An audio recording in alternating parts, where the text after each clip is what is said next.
eu sou Mariane Roma. Hoje nós vamos falar sobre avaliação dietética em crianças e adolescentes. E para isso, contamos com a presença da Anete Mecenas, doutora em bioquímica.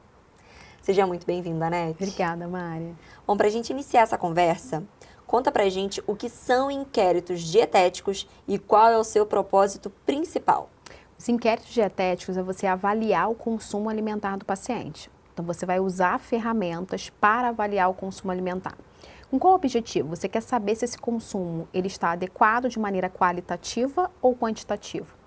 Entendendo o consumo alimentar do seu paciente. Aí você pode usar várias ferramentas, para avaliação desse consumo, de forma que se aproxime da realidade do entendimento do consumo dietético. Então, por exemplo, você pode aplicar um recordatório de 24 horas, em que você vai avaliar 24 horas o consumo alimentar desse paciente, desde que ele acorda até o horário que ele vai dormir. Você pode fazer um questionário de frequência alimentar, em que você vai dividir os alimentos em grupos de alimentos e ele vai te dizer o que ele consome por semana.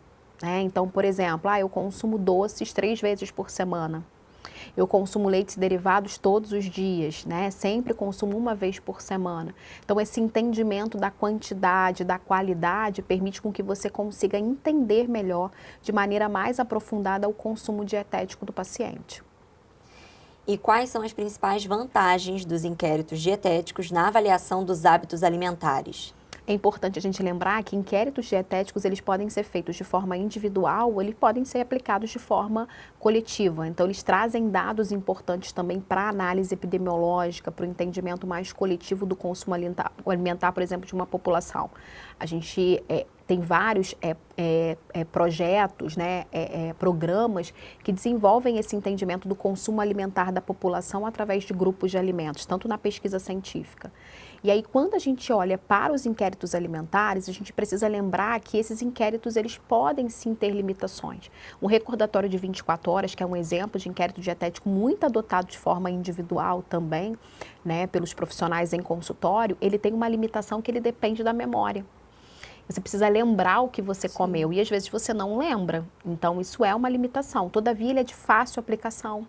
Você aplica ali rapidamente, ele tem custo baixo, ele tem rápida aplicação, você consegue entender um pouco mais o que de fato a pessoa consumiu dentro de 24 horas, só que ele tem essa limitação. Você pode ter um entrevistado que não está treinado, então isso também limita. Então ele pode, por exemplo, perguntar, consumiu 1 colher de arroz. 1 colher de arroz foi 1 colher de sopa, então você induz a resposta. Então, isso também é algo que é uma limitação, Mas, de uma forma geral, a gente consegue minimizar isso envolvendo diferentes tipos de inquérito numa mesma abordagem, E, consequentemente, trazendo mais respostas em relação ao entendimento desse consumo alimentar, um conhecimento dietético em relação à ingestão dos alimentos. E quais são as limitações e desvantagens associadas ao uso de inquéritos dietéticos? Então, por exemplo, eu posso ter um recordatório de 24 horas que vai me submeter a um consumo alimentar específico daquele dia. Então, você, por exemplo, final de semana, você pode comer outras coisas, Você pode fazer um recordatório de 24 horas, você foi na consulta na terça-feira e você vai relatar o que você comeu na segunda, mas não foi o que você comeu no sábado. Entendi. Então, é uma limitação, A alimentação da questão do entrevistador, em que ele pode induzir, então ele precisa ser treinado, capacitado para isso, para não induzir respostas. Ao mesmo tempo, a questão da memória, Então, é sempre bom a gente tentar envolver e entender outros inquéritos alimentares, outros tipos de inquérito para poder complementar essa abordagem. Mas, de uma forma geral, a vantagem do inquérito é que você tem um entendimento do consumo alimentar e você, ao mesmo tempo, você consegue ter uma rapidez, uma aplicação ali direta. E que traz para você, e isso é muito importante que o nutricionista use, um entendimento da qualidade daquele consumo alimentar, mas da quantidade. Porque uma vez que você sabe o que o paciente come em quantidade, tanto de proteína, carboidrato, lipídios, vitaminas, minerais, fibras, você consegue entender também a sua prescrição. Porque, vou dar um exemplo, às vezes o paciente consome 3.000 quilocalorias por dia. Se você fizer uma restrição energética para ele perder peso, um paciente obeso, em que você coloque ali 1.500, a primeiro que você vai restringir mais do que 500 e 1.000 quilocalorias que a OMS recomenda, vai gerar um estresse metabólico. Mas além disso, é muita restrição para aquilo que ele já consome. Sim. Então, você fazer uma anamnese nutricional detalhada, avaliar um inquérito alimentar, um consumo alimentar de maneira detalhada, que te traga uma resposta quantitativa, permite com que você tenha um direcionamento melhor também para a sua prescrição. Isso é uma vantagem. E é importante também o paciente ser bem honesto. Exatamente. Porque senão o nutricionista acaba ficando ali enviesado com algo que ele falou e que não é verdade, e acaba passando algo em cima daquilo que não é verdade e acaba prejudicando todo o trabalho. E isso só acontece, Mari, quando o paciente se sente à vontade. Então, o profissional de nutrição, ele precisa ter um atendimento humanizado com uma escuta atenta. Sim. Se ele não tiver uma escuta atenta, dificilmente o paciente vai se sentir à vontade para se colocar. Então, a tendência é ele inventar coisas, falar que fez e não fez. Exato. Então, essa construção, que é o que a gente fala de mudança de comportamento, né?